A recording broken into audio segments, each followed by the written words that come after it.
13 маусым 2025 жыл. Помидор түйнек беріп жатыр, қызанақ. Ұрықты еккен кезде семена 10 күн қажет, 3 күннен 10 күнге дейін уақыт қажет, температураға байланысты. Бұл екі құлағын ашу үшін. Одан кейін, құлақ ашқаннан кейін 120 күн керек, егер сартабай болса.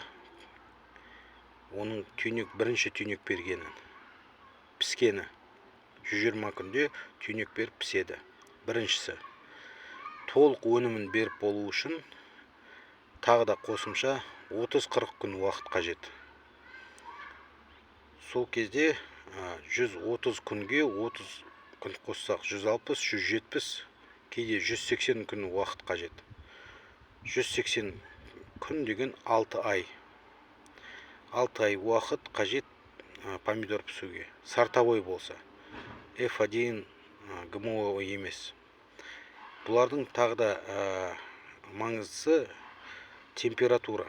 Егер сіздерде 6 айдың ішінде соңғы 2 ай суық болатын болса, ол піспейді, түйнегі майда болады, жасыл болып қалады. Сол себепті помидорды қызанақ наурыз айында егеді, ұрықпен теплицаға немесе парникке немесе терезенің алдына.